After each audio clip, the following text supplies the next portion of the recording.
everyone, Donna here. You've asked me some questions. Now let's see if I can answer them.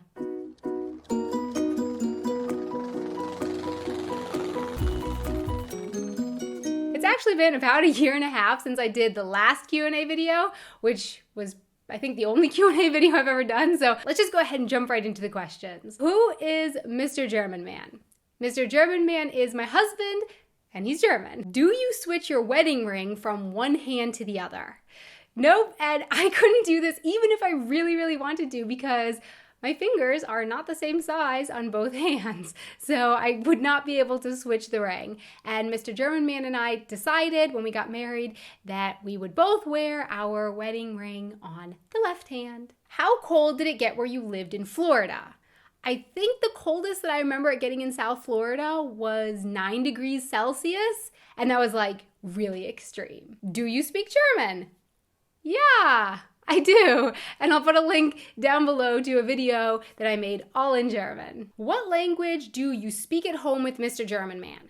So I think I've mentioned this in at least one video before, but my answer has kind of changed now, so I thought I would revisit this question. For most of our relationship, our main language has been English, and then also, if not English, then something like Danglish, just this horrible, chaotic mix of the two languages, which is a really, really bad habit. We have tried from time to time to be like, no, okay, from now on, we are only going to speak German. It's German all the time. But we just have found that so hard to keep up. So much of the first part of our relationship was in English. We've just found it really hard to switch to German. But I have a newfound determination to speak German at home as much as possible. And when I tweeted about that on Twitter, I saw at least one comment from someone like, and why do you suddenly want to speak more German at home? And yeah, I am looking into at the moment possibly getting involved in another project outside of YouTube that would require me to speak more German. And so I just want to polish up my German skills a little bit. Why is your video 8 questions I have for Germans in English and not German if it's questions for Germans? Okay, I see where I get that question. I decided to make the video in English even though they're questions for Germans because I didn't want this video to be just for Germans or German-speaking people. I wanted that this video could be something that people from around the world could watch and learn about my experiences living in Germany from my questions. And so the best way that I could reach the most people and still involve the most people in this video was to make it an English language video, even though they are questions for Germans. That makes sense? What's up with your weird name? I thought Americans pronounced this name Dana, not Donna. Yeah, what is up with my weird name? Okay, so I actually tackled this question in the first Q&A video as well, but I keep getting it so much. So once again, just real quickly, my heritage comes from the Czech Republic, and so that's why I was given the name with the pronunciation Donna rather than the pronunciation Dana. And here in Germany, I've met some people who are named Jana. I don't think I've ever met anyone else in Germany named Donna, whereas in the Czech Republic, of course I did. But so in Germany, I explain my name to people. I say, you just pronounce my name like Jana with a D. So if you can say Jana, you can say Donna. Oh, I love this question. Were you ever even in Germany? No, I was not.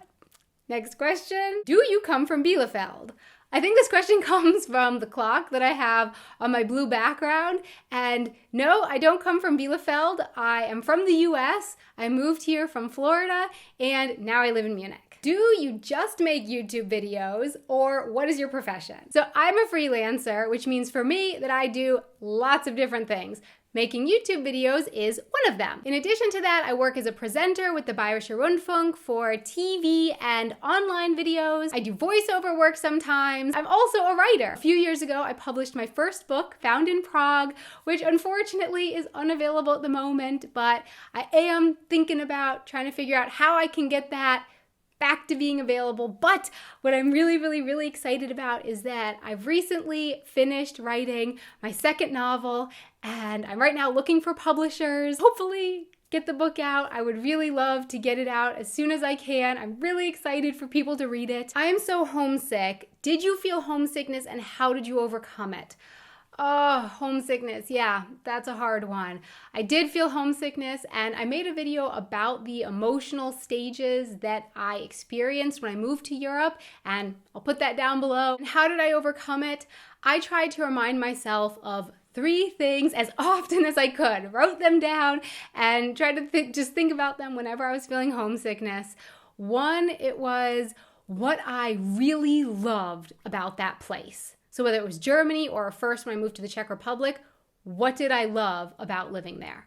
Number 2, I tried to remind myself of why I had wanted to move to that place in the first place. Sometimes when I was feeling homesick, it was easy to forget why I had wanted to move there in the first place. So I reminded myself of that. And thirdly, I tried to remind myself of what I really, really loved and enjoyed doing in that new place that I couldn't do where I was from. So taking Florida and Germany, when I was caught up in missing the warmth and the sun and the sand and the ocean, when I was missing all that stuff, I would try to remind myself of how much I really loved getting to go hiking in the Alps and how much I loved that I could drive just a few hours from my home in Munich and be in a completely different country, and that you've got changing seasons here and the beautiful leaves that change color and snow.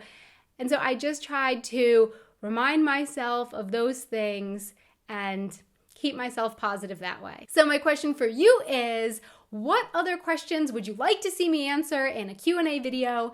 And also, do you enjoy Q&A videos? Would you like to see me make another one sometime before another year and a half goes by? Please let me know in the comments below. Look, that's Donna laughing in the background there. Thanks so much for watching our videos. I hope you enjoy them.